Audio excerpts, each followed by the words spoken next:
Ok. Bueno, en las últimas clases, bueno, en la clase anterior realmente, estuvimos hablando sobre el movimiento ondulatorio.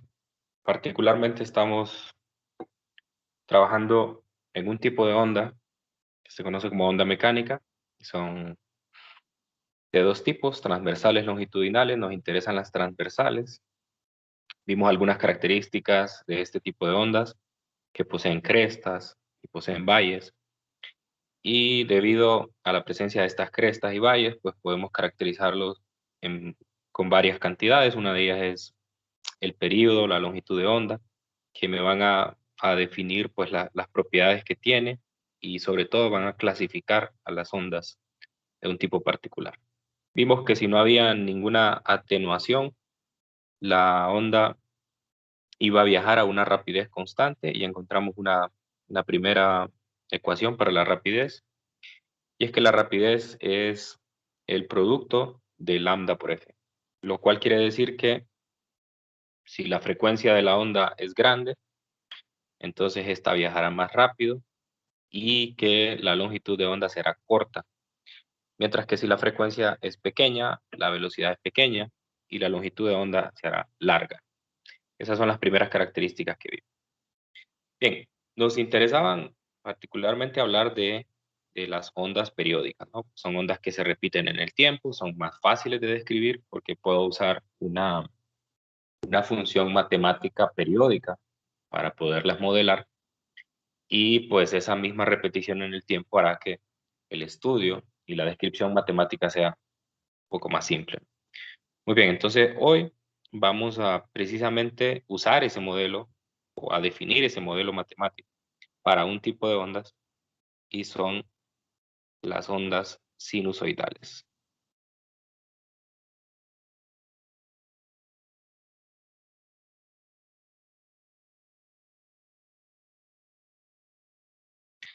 Ok, estas son las ondas que me va a interesar describir. Recuerdan que en la clase anterior hicimos una captura de la simulación para poder trabajar sobre ella.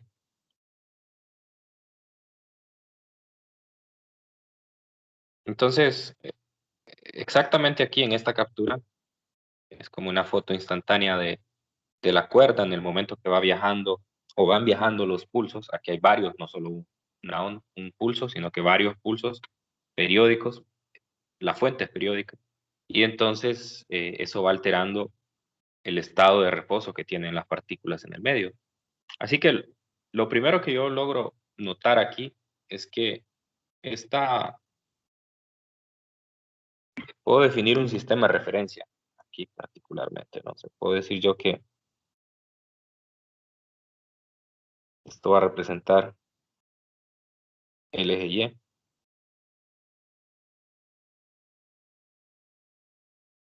y aquí se va a representar el eje de las X. Así que directamente en la gráfica de posición transversal en Y versus posición horizontal en X, se puede ver claramente ese patrón sinusoidal que tiene la onda. Puedo yo caracterizar la posición de cada una de las partículas, diciendo, por ejemplo, si esta partícula la considero como Y1, tiene una coordenada Y1, X1. Por ejemplo, bueno, sería al contrario.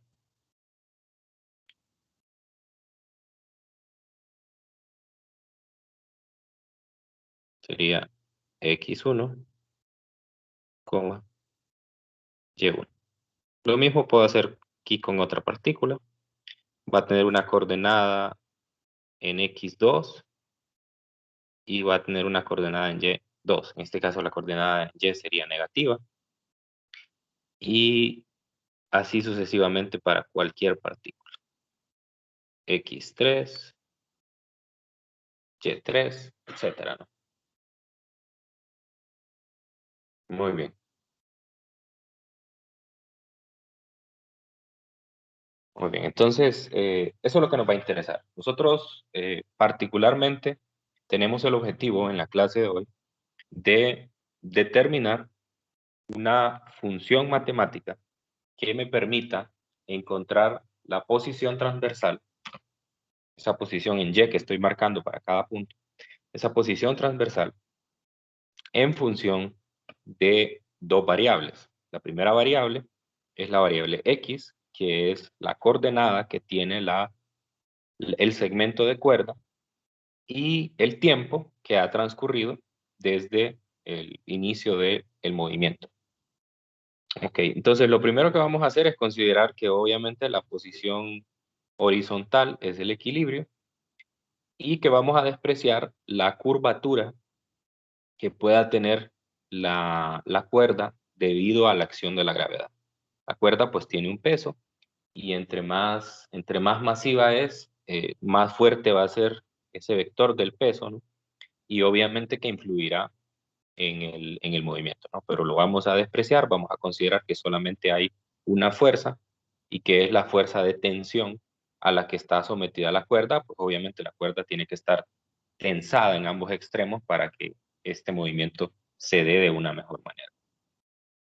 Muy bien, entonces nosotros vamos a buscar, vamos, vamos a buscar lo que se conoce como una función de onda.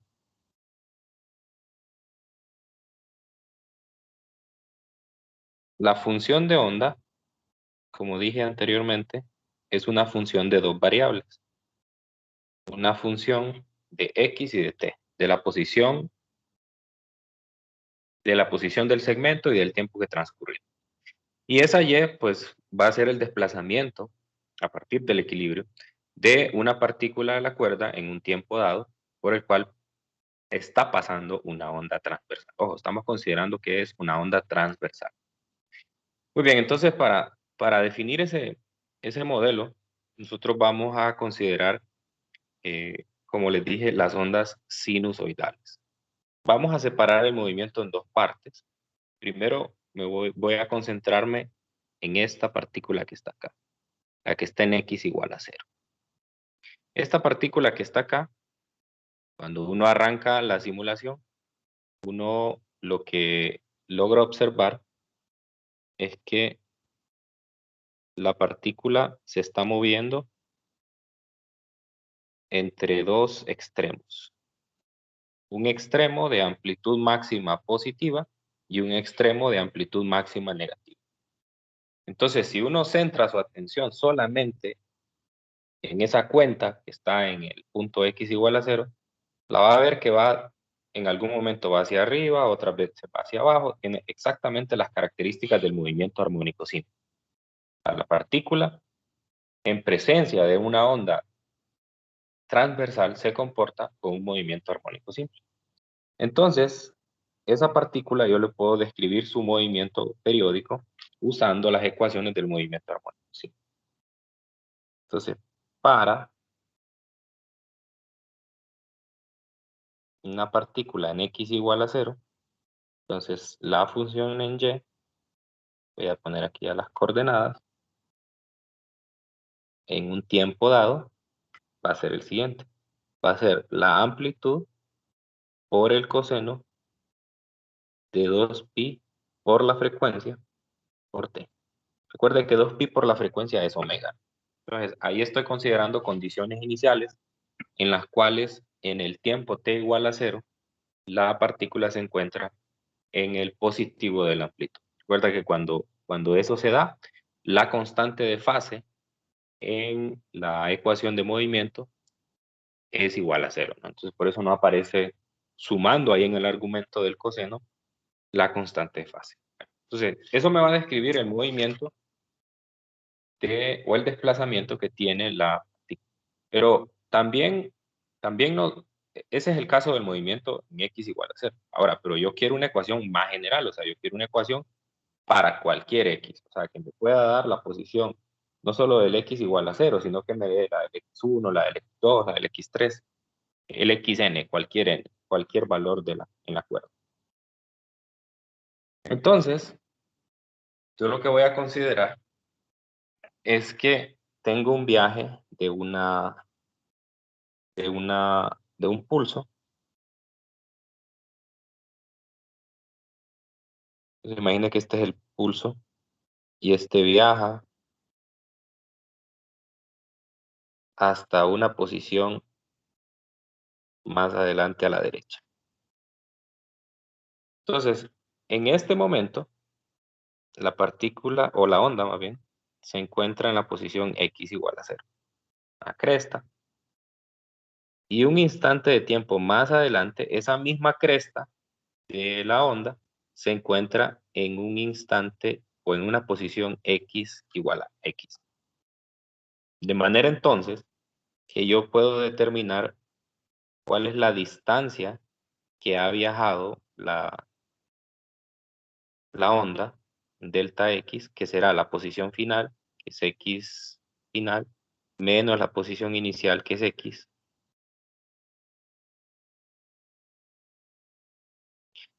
¿Ok? Entonces, esa es la distancia que ha viajado, ¿no? Y nosotros sabemos que la, la onda se mueve a una velocidad constante. Por lo tanto, la velocidad va a ser x entre t, la distancia que recorrió entre el tiempo. Así que el tiempo que ha transcurrido es la distancia recorrida dividida entre la velocidad. Ok, ese tiempo, muy importante tenerlo en cuenta. Es el tiempo que transcurre desde que la onda viaja de la posición x igual a 0 hasta cualquier posición arbitraria x. Tiempo es x, que es la distancia, dividida entre la velocidad de la onda. Ahora, si usted nota, bueno, quizás no me quedaron exactamente iguales las dos ondas, pero si usted nota, el movimiento que tiene ahora la partícula que está en el punto X es exactamente el mismo movimiento que tuvo el X igual a 0 cuando pasó la onda. Es decir, cuando pasó la onda en X igual a 0, estaba en una cresta, pero más adelante, tiempo más adelante, la, la partícula que está en la posición X está en una cresta también, tiene el mismo movimiento. Entonces, encuentro, si yo encuentro la variación en el tiempo que hay entre que el pulso estaba en la posición x igual a 0 y estaba en la posición x y lo sustituyo en la ecuación anterior, entonces eso me dará exactamente el mismo desplazamiento, porque la partícula en x tiene el mismo desplazamiento que la x igual a 0 en ese tiempo anterior. Entonces, escrito en palabras, vamos a ponerlo así, el movimiento del punto X, donde se encuentra ahora la onda, en el instante t, en el instante t, es el mismo, es el mismo que el movimiento del punto x igual a 0 en el tiempo, o en el instante, se puede decir, t menos el tiempo que transcurrió. Es decir, si al tiempo actual usted le resta el tiempo que transcurrió en ir de el punto x igual a 0 al punto actual, entonces va a tener exactamente la equivalencia entre los dos movimientos, ¿no? O sea, quiere decir que en ese intervalo de tiempo, tanto x como x igual a 0 tienen el mismo desplazamiento transversal. Entonces, lo que voy a hacer es que voy a sustituir la ecuación, solamente que ahora ya va a ser para x, ya no para x igual a 0, y me va a quedar a por el coseno de 2pi f, que era omega, multiplicado por t, pero en este caso será t menos este t. Entonces, en ese tiempo, t menos x entre b, la partícula en la coordenada X tiene exactamente el mismo movimiento que tenía X igual a 0. Entonces, es como un desfase, ¿no? Si yo le agrego una cantidad, como cuando nosotros a la función coseno venimos y decimos coseno, el coseno de teta es igual al coseno de teta más 2pi. Entonces estoy encontrando exactamente dónde más adelante voy a tener exactamente el mismo desplazamiento que tenía en teta. Lo mismo pasa si hago coseno de teta más 4pi, coseno de teta más 6pi, así, etcétera. Voy a encontrar exactamente el mismo desplazamiento. Y eso me lo da precisamente el hecho de que la función sea periódica y además sinusoidal. Bien, ahora voy a hacer un desglose de esas cantidades que tengo ahí en el argumento. Voy a usar primero esta identidad. Nosotros sabemos que la función coseno es una función par. Como es una función par, entonces cumple la identidad de que el coseno de menos teta es igual al coseno de teta. Entonces, lo único que quiero hacer es intercambiar el signo. Quiero que el signo menos me quede con el tiempo y no con la posición. Ok, si uso eso, entonces y de xt me va a quedar a por el coseno de 2pi por f, siempre de factor común. Y aquí me va a quedar al contrario, me va a quedar x sobre b menos el tiempo. Muy bien, entonces ahora voy a separar esto que tengo aquí, de manera que vaya a encontrar algunas cantidades que ya conozco. Amplitud por el coseno. Si yo multiplico ese 2πf por x entre b, entonces me va a quedar 2pi multiplicando a f entre la velocidad por x. Y acá me va a quedar 2pi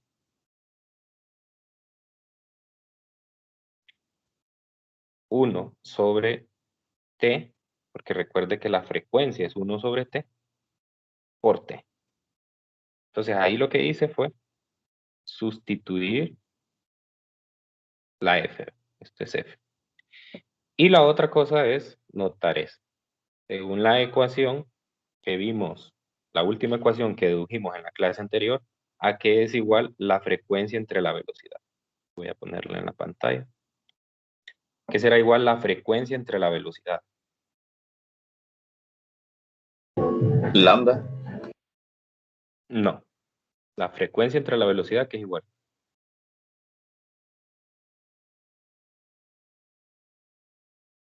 No es lambda.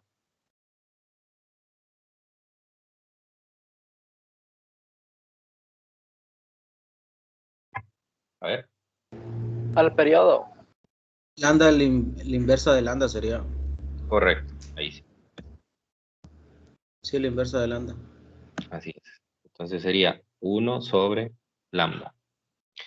Bueno, entonces voy a sustituir. Entonces me queda a por el coseno de 2pi sobre lambda por x menos 2pi sobre t por t. Muy bien, entonces en este punto me detengo y reconozco una primera cantidad. Esta de acá. Esta es nueva para nosotros. De hecho, aquí la vamos a definir y le vamos a poner un nombre. Definimos a k como 2pi sobre lambda. Y se llama el número de onda. Y de unidades tiene radianes por metro o metro a la menos 1. Bueno, así mejor lo digo. Normalmente aparece en las ecuaciones como metro a la menos 1. Muy bien. El número de onda viene a ser una especie de frecuencia de la onda, pero en términos de distancia, no en términos de tiempo como nosotros estamos acostumbrados. Y esta ecuación que está aquí, pues nosotros ya sabemos cuál es, no tenemos que definirla. Aquí es igual 2pi entre t. Esto dijimos que era acá. Aquí es igual a 2pi entre t. A la frecuencia angular.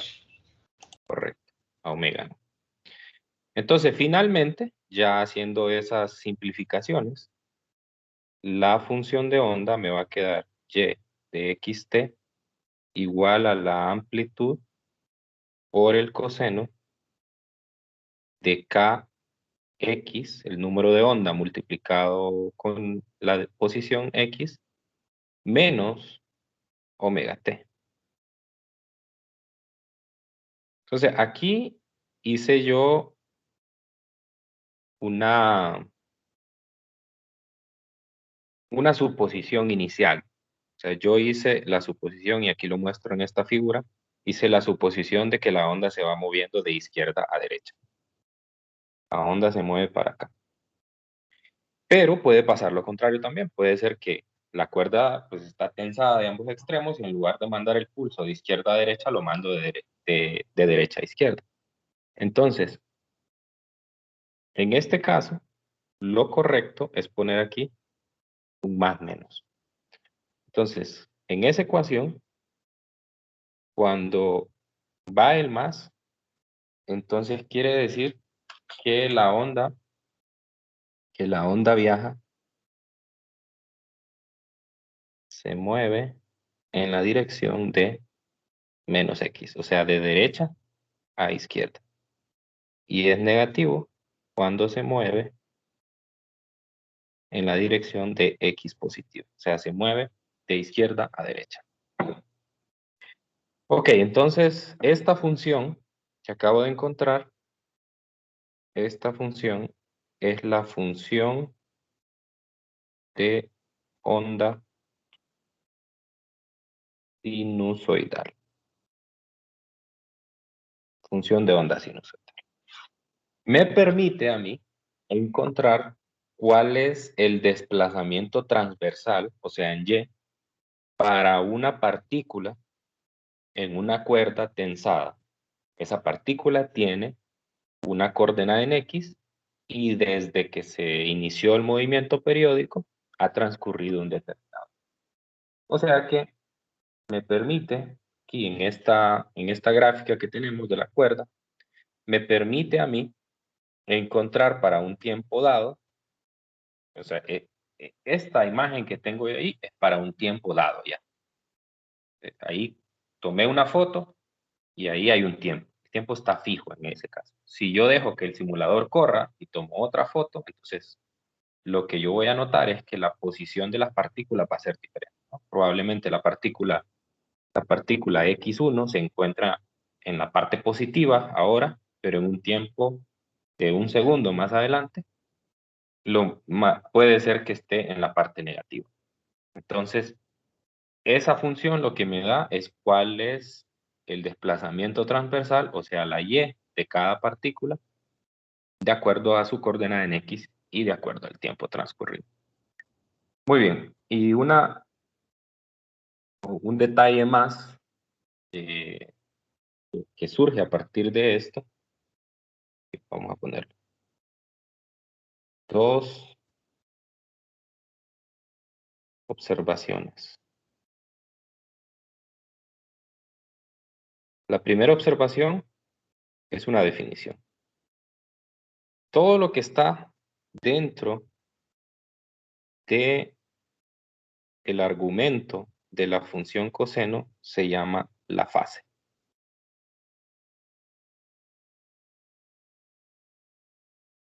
Todo eso se llama la fase. La fase de una onda es el argumento de la función coseno en la función de onda.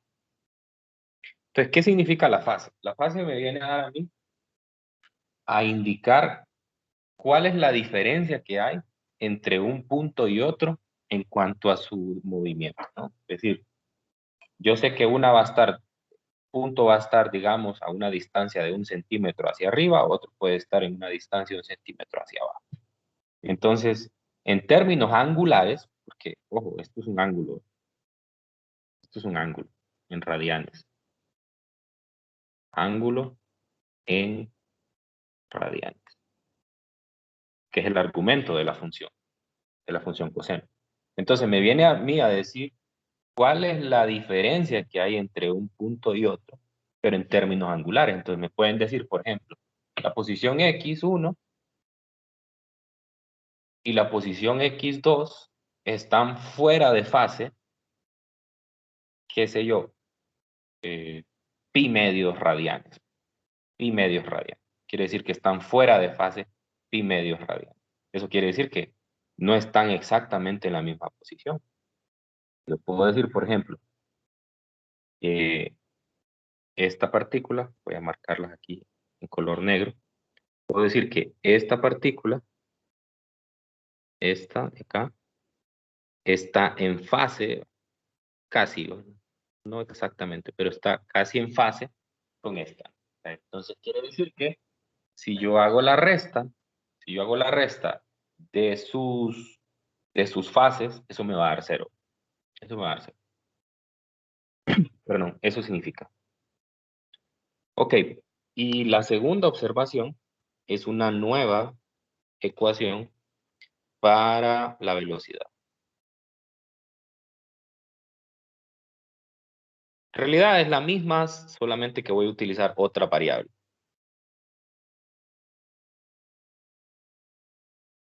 Se voy a poder encontrar la velocidad en términos de otra cantidad. Bueno, yo cerré la clase del viernes diciendo que la velocidad era lambda por f. Pero acabamos de hacer una definición aquí, en la parte de arriba, diciendo que el número de onda era 2pi sobre lambda. Por lo tanto, entonces, si yo despejo para lambda, me va a quedar 2pi sobre k. Entonces lo sustituyo acá. 2pi sobre k, eso es lambda. Multiplicado por la frecuencia, pero la frecuencia yo sé que es omega sobre 2pi. Eso lo sé desde el movimiento armónico, sí. Cancelo. Y entonces voy a encontrar la nueva ecuación para la velocidad. Es el cociente de omega sobre k. Y tiene coherencia con las unidades, porque recuerde que omega está en radianes por segundo, el número de onda está en radianes por metro, entonces al hacer el análisis dimensional, eso me va a quedar en metros por segundo, que son las unidades de la rapidez de la onda. Entonces, esta ecuación es particularmente útil cuando se tiene la función de onda, porque en la función de onda usted tiene A por el coseno de kx más menos omega t. Entonces, por lo tanto, puede leer directamente de la función de onda estos dos valores. Los puede leer directamente. Así que si en un problema ya le proporcionan la ecuación de la función de onda, entonces directamente usted ve, este es k, k es el número que multiplica a la x, y omega es el número que multiplica el tiempo, entonces los toma, los divide omega entre k y ya tiene la velocidad de la onda. Ese es un problema muy, muy importante, un problema práctico al cual ustedes se van a enfrentar. Ok, entonces, ¿de qué van los problemas ahora? Similar a cuando nosotros introdujimos el movimiento armónico, sí. Introdujimos la ecuación de x, a por el coseno de omega t más pi. Entonces yo les dije, bueno, hay dos tipos de problemas. Hay un problema en el cual usted tiene que deducir la ecuación de movimiento a partir de condiciones iniciales, a partir de parámetros que ya le dan.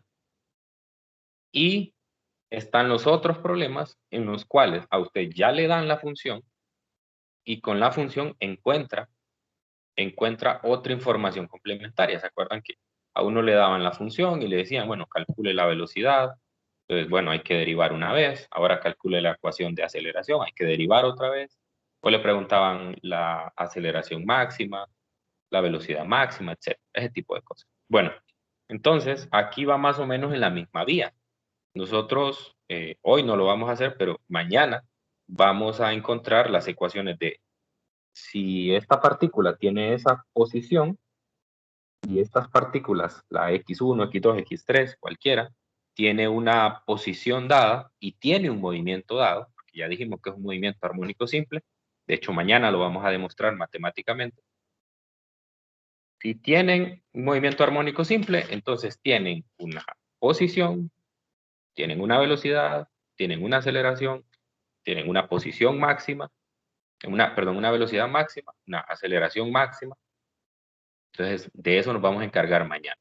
El día de hoy vamos a hacer un problema en el cual vamos a tener unas condiciones iniciales y a partir de esas condiciones iniciales vamos a poder encontrar la función y ya una vez tengamos la función vamos a poder encontrar una información importante del movimiento de una partícula. Entonces, no sé si tienen alguna pregunta, algún comentario antes de pasar a resolver el ejercicio.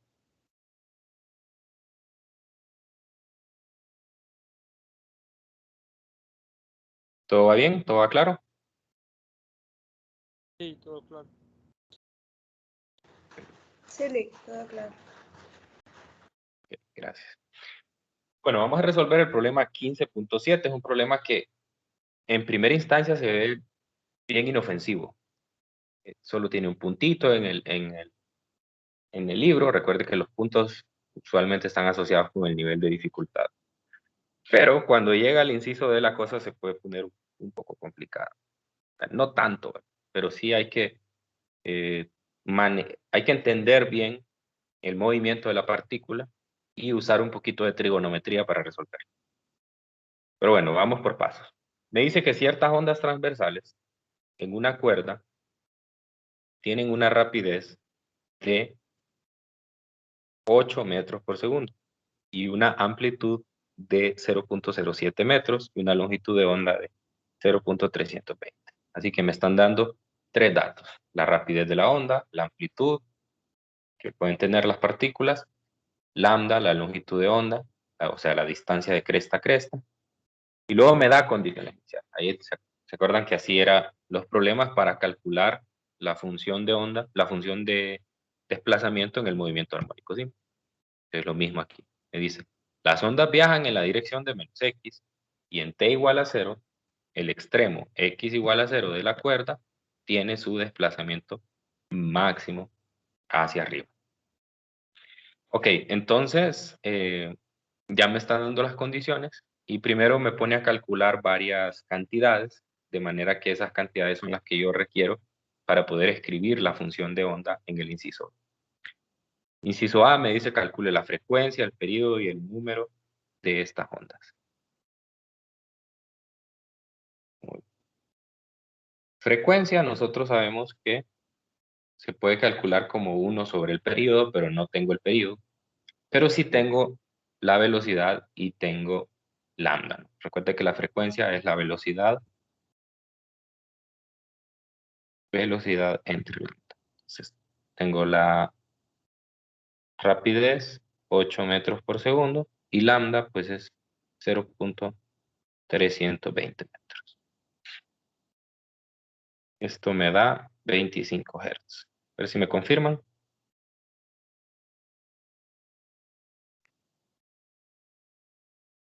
Sí, eso. Ok, gracias. Bien, luego tengo que calcular el periodo. El periodo, pues, es el recíproco de la frecuencia. Entonces será nada más 1 entre 0.25 Hz. Eso a mí me da 0.04. Confirmo.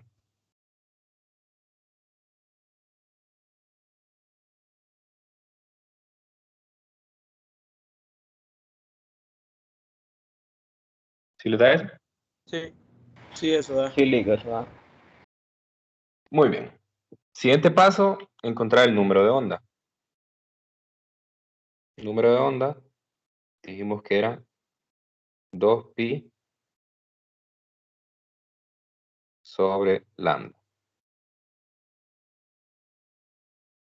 2pi sobre lambda.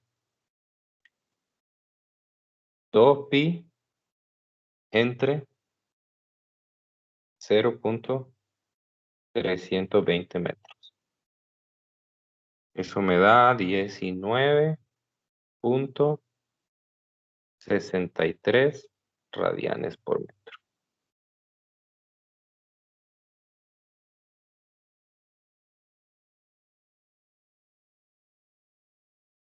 Muy bien. Y no me lo piden, pero yo sé que lo voy a necesitar. Omega. Porque omega participa en la función de omega. Dígame.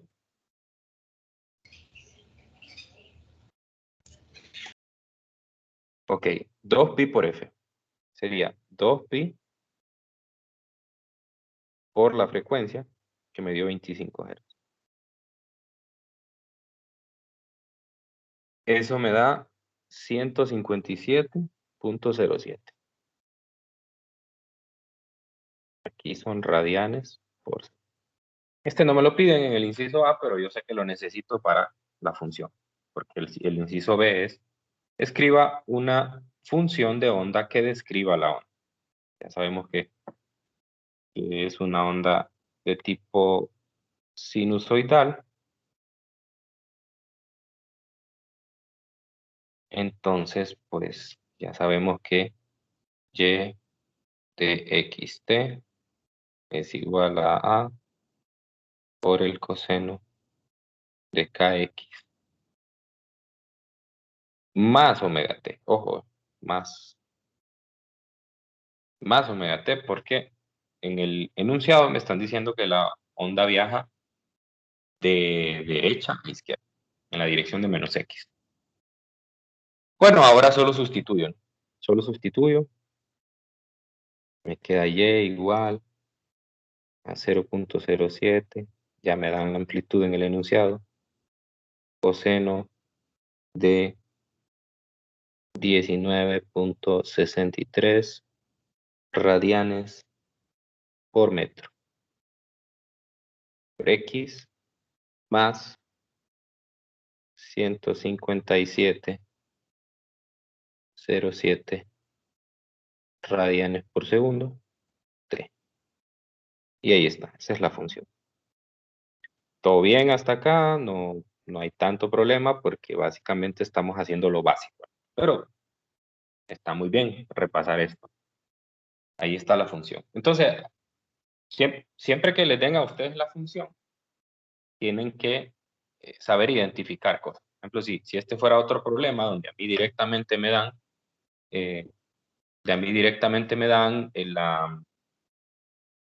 el número, la función, entonces directamente yo ahí, como les dije, con la última ecuación de velocidad, usted ahí mismo puede identificar quién es omega y k y encontrar la rapidez de la onda.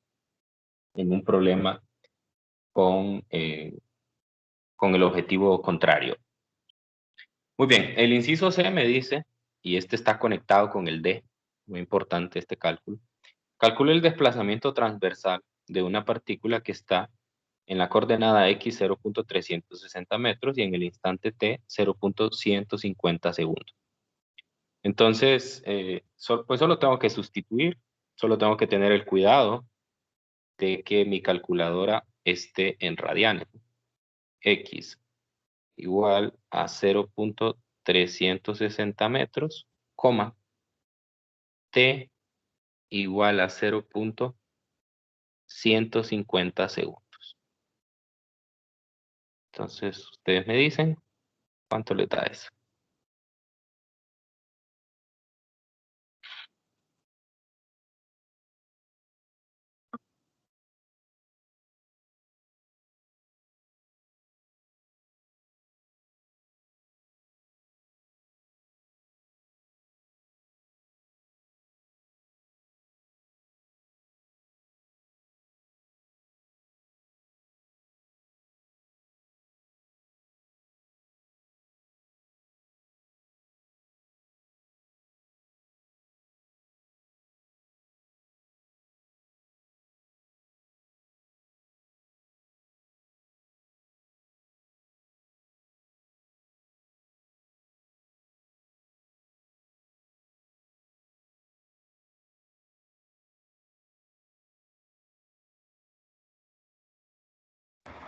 A mí me dio 0.705. ¿Seguro? A mí me dio A mí 0.05. me dio, a mí me dio 0.06. 0.05, 0.049. Así es. Hay que revisar. Sí, sí, es verdad. Perdón. Un metro. Bueno, entonces, ¿qué puedo decir de esto? Si yo tomo nada más el segmento de cuerda que está allí, voy a poner punteado de manera que marque que obviamente la cuerda sigue. Solo me interesa ese punto. Entonces, en ese punto en particular,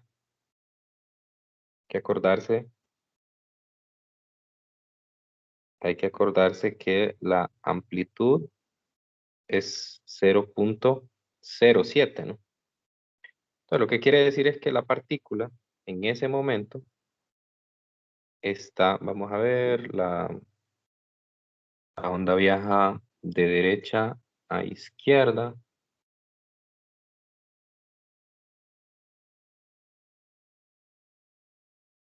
Sí, entonces está aquí. Está antes. Bueno, quizá un poquito más arriba, ¿no? Pero bueno, lo que quiero marcar o denotar es eso.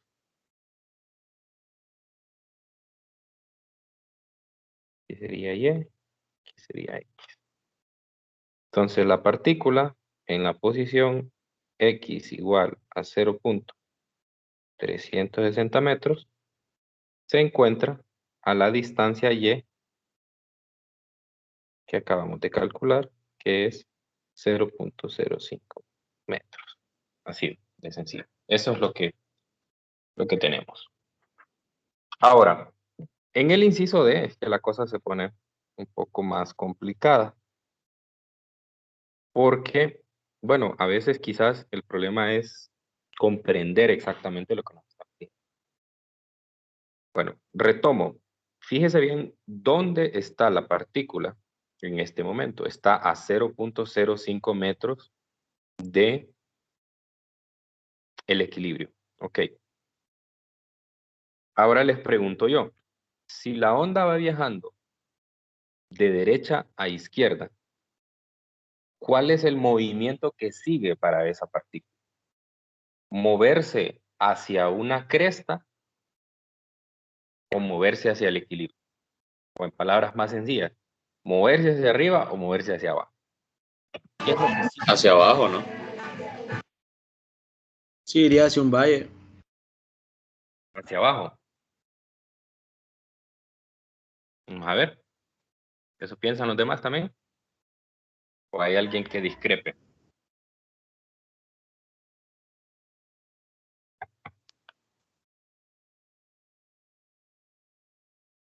¿Todos están de acuerdo que va hacia abajo esa partícula inmediatamente después de eso? Hacia la cresta. Yo también coincido con usted. Va hacia la cresta. Porque recuerde que La partícula es contrario al de la la onda se mueve para acá, para la derecha. Se va moviendo para la derecha. Entonces quiere decir que la partícula va hacia arriba. Ahora, la mejor manera de saberlo no es, no es usando la lógica, porque estamos en una clase de física, ¿no? La mejor manera es usar las matemáticas. Entonces, si uso las matemáticas, lo correcto sería calcular la velocidad de la partícula y saber para dónde se mueve, si se mueve para arriba.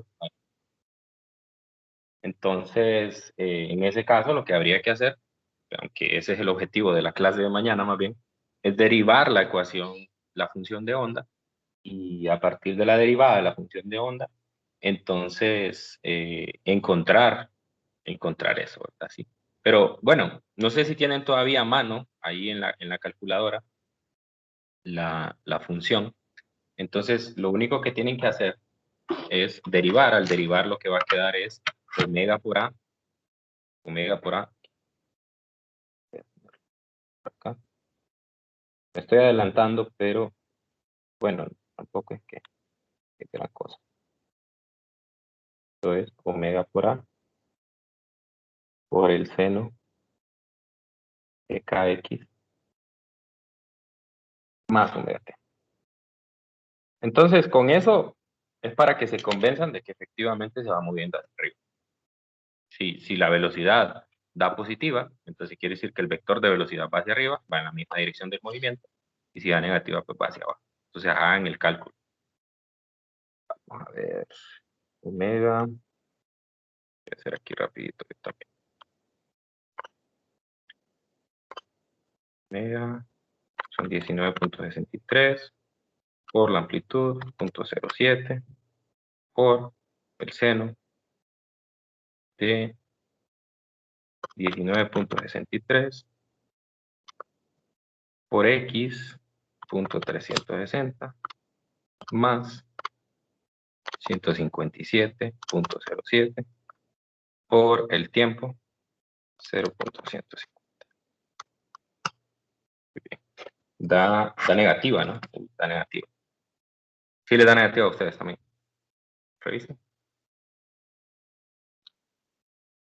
Hagan el cálculo.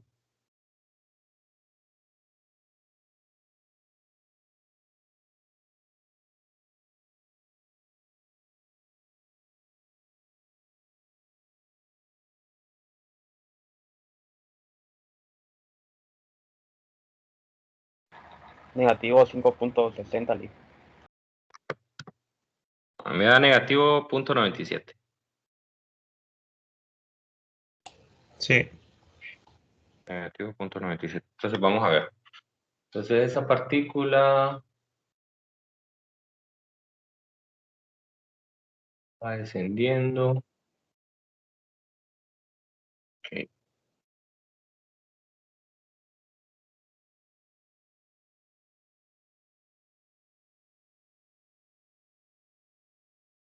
Muy bien.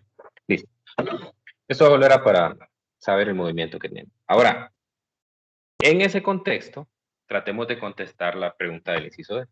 ¿Cuánto tiempo debe pasar después de t igual a 0.150 segundos? O sea, lo que acabo de encontrar es que en 0.150 segundos la partícula tenía un desplazamiento transversal de 0.5 metros. 0.5 metros. Bien.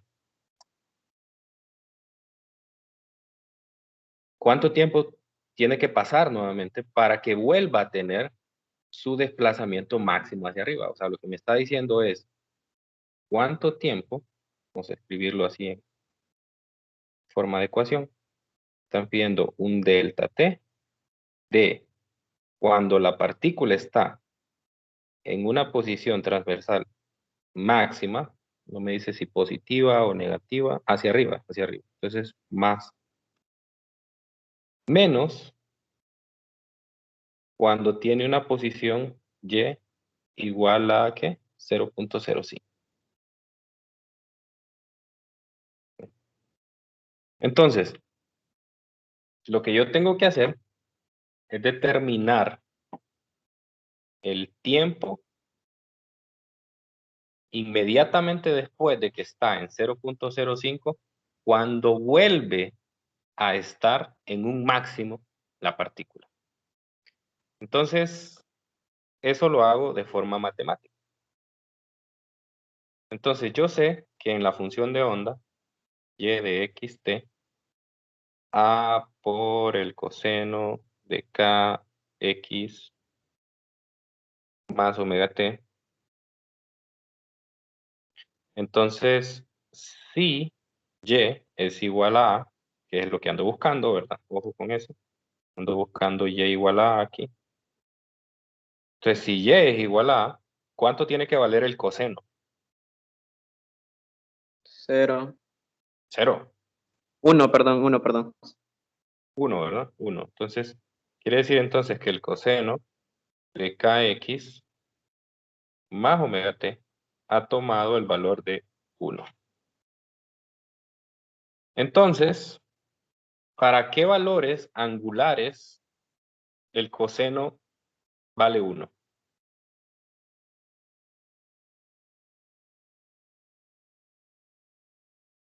¿Lo recuerdan?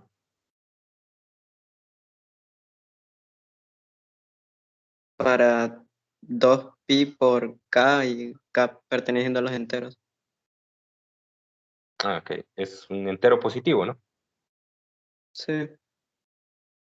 Entonces sabemos que el coseno de teta es igual a 1 si teta vale 0, 2pi, 4pi, etcétera.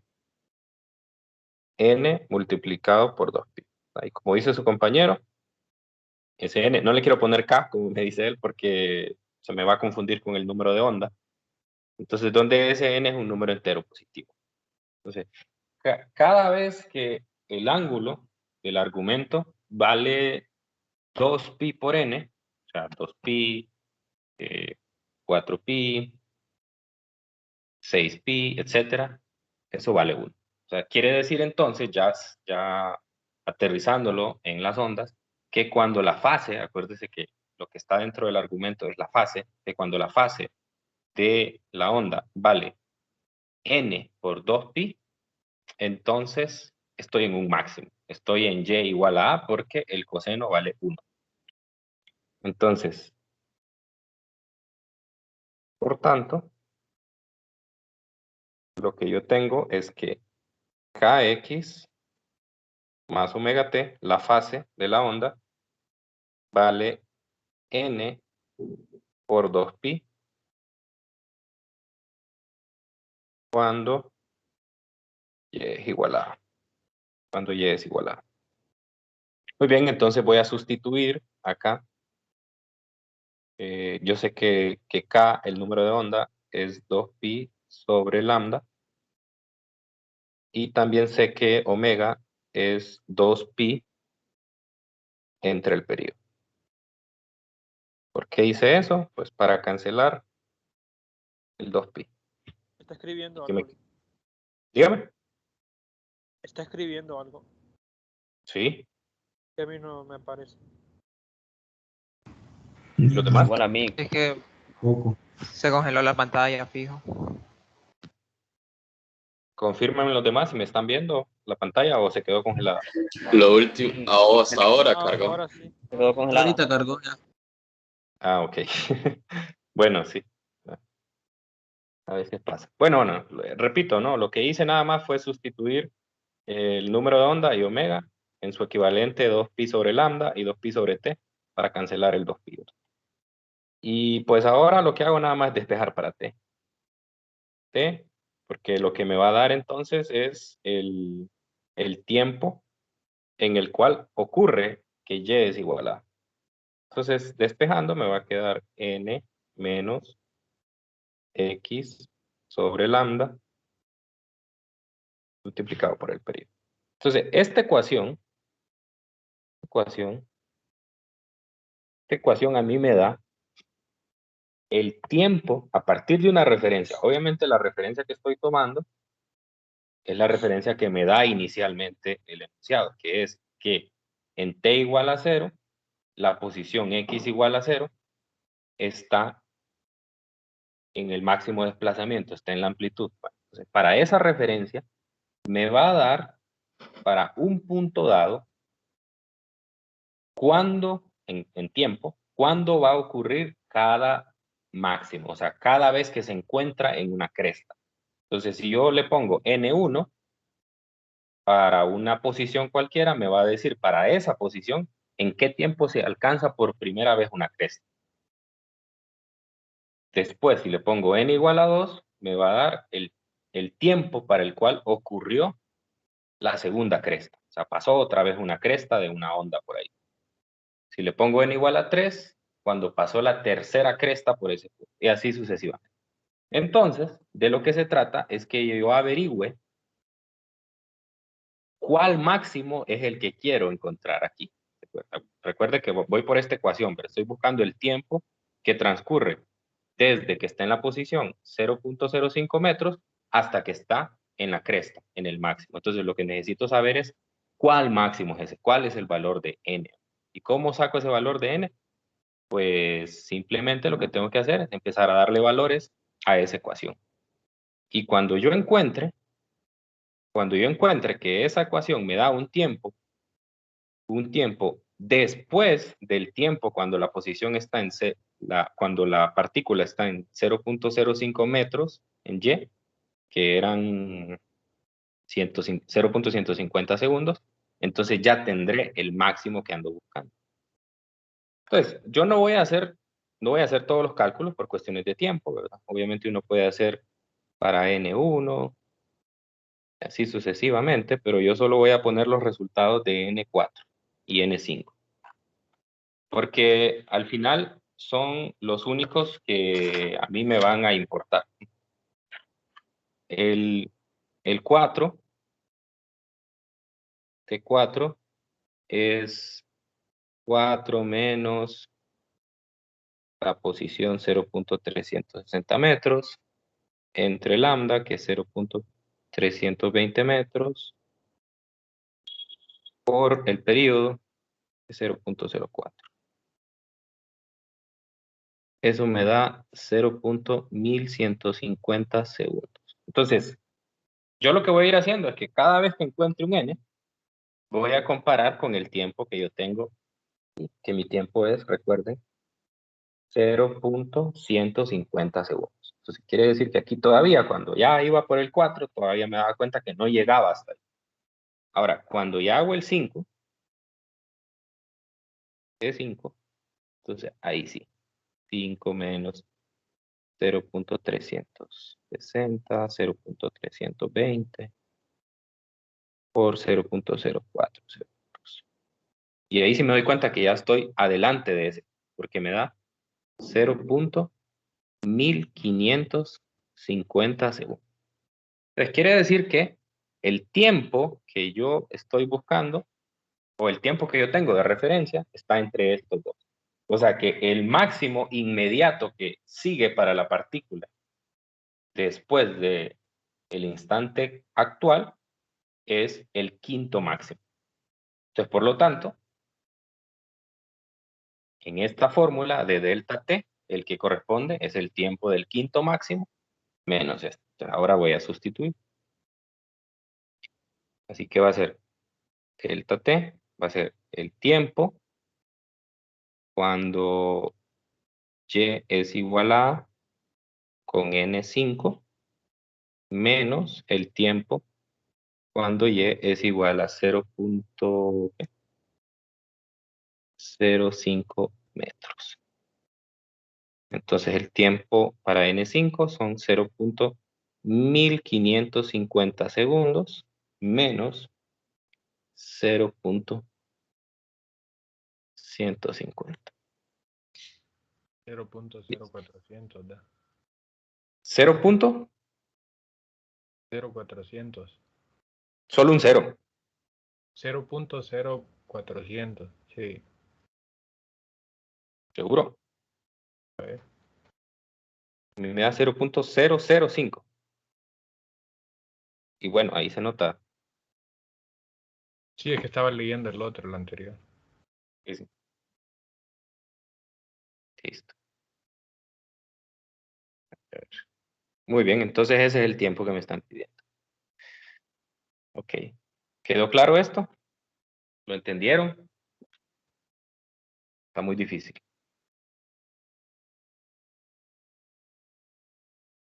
Sí se entendió.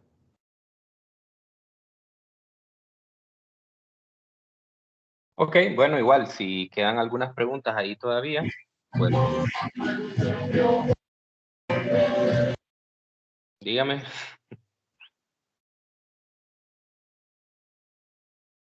Ok, bueno, como les ¿Por qué digo, fue que escogió T sub 5 en vez de T sub 4? porque T sub 5 está, yo ando buscando el tiempo que transcurre desde la posición actual hasta cuando vuelve a tener el máximo. Entonces, el siguiente máximo es el 5. Si hubiera puesto 4, estaría poniendo el máximo anterior, porque el n igual a 4 es un tiempo menor a 0.150.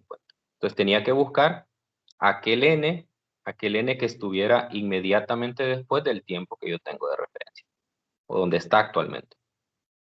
Por eso.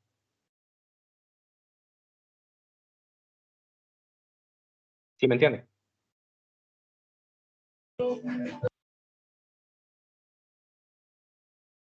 Ok, bueno, igual, como les digo, ahí queda el video grabado. Si necesitan repasarlo, pues véanlo nuevamente. Y si les surgen dudas todavía, pues me dicen y con gusto les apoyo. Bueno, entonces aquí lo dejamos hoy. Mañana continuamos con velocidad de aceleración de las partículas en la onda y vamos a encontrar también una tercera ecuación para la velocidad de la onda en términos de la tensión. Bueno, cuídense mucho, que tengan un feliz día. Muchas gracias, ingeniero. Gracias, Lick, igual. Gracias, Lick. Pase buen día.